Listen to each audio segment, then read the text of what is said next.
24 লোকসভার পর তৃণমূলের লক্ষ্য 26 বিধানসভা। শনিবার থেকেই তার শুভারম্ভ করলেন তৃণমূল নেত্রী মমতা বন্দ্যোপাধ্যায়। নির্বাচনে বিপুলভাবে জয়ী হওয়ার পর কালীঘাটে দলীয় বৈঠক সারলেন মুখ্যমন্ত্রী। এক রিপোর্ট। সদ্য সমাপ্ত লোকসভা নির্বাচনে দারুণ ফল হয়েছে বাংলার শাসক দলে। রাজ্যের 42 আসনের মধ্যে 29টিতেই তৃণমূল প্রার্থীদের জয় জয়কার। কেউ কেউ জয়ের দোরগোড়া থেকে ফিরে এসেছেন খুব অল্প ভোটের ব্যবধানে।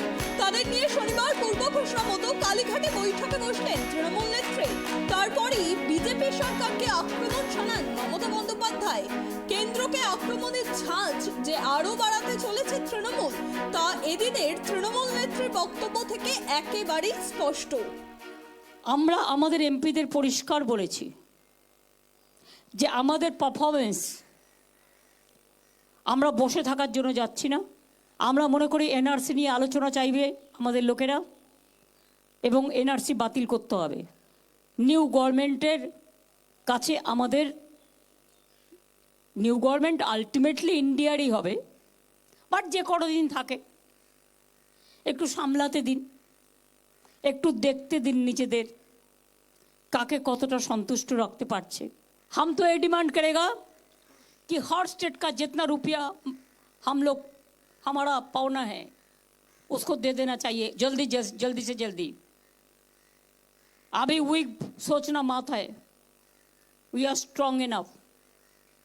एनआरसी क्या है? यूनिफॉर्म सिविल कोड যেগুলো গাইড জোরে পাশ করা হয়েছে। एनआरसी के खिलाफ में एनआरसी बिल कैंसिल करना पड़ेगा। क्या कैंसिल करना पड़ेगा? বাংলার আন্দোলনের ধাঁচ আরো বাড়বে। 29 আসন পেয়েও সন্তুষ্ট নন তৃণমূল নেত্রী।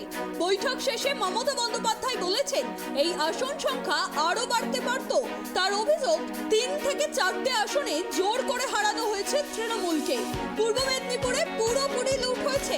নির্বাচন কমিশনের সাহায্যে জেলা শাসক আইসি বদলে সেই লুট হয়েছে বলে দাবি মমতা বন্দ্যোপাধ্যায়ের।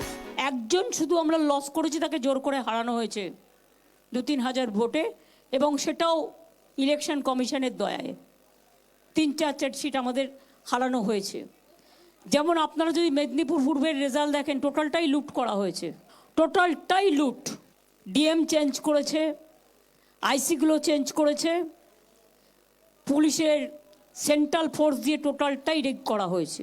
মনে হচ্ছে যেন একটা আইসোলেটেড লুটেরা দ্বীপ তৈরি হয়েছে লুট করবার, টাকা পয়সা থেকে শুরু করে জনগণের ভোট। যারা জয় পেয়েছেন সেই সব সাংসদদেরও কড়া বার্তা দিয়েছেন তৃণমূল নেত্রী। ডেরেক দোলা নাদিম ডেপুটি নেত্রী সাগরিকা ঘোষকে হরিয়ানায় গিয়ে কিষানদের সঙ্গে দেখা করার নির্দেশ দিয়েছেন মমতা বন্দ্যোপাধ্যায়।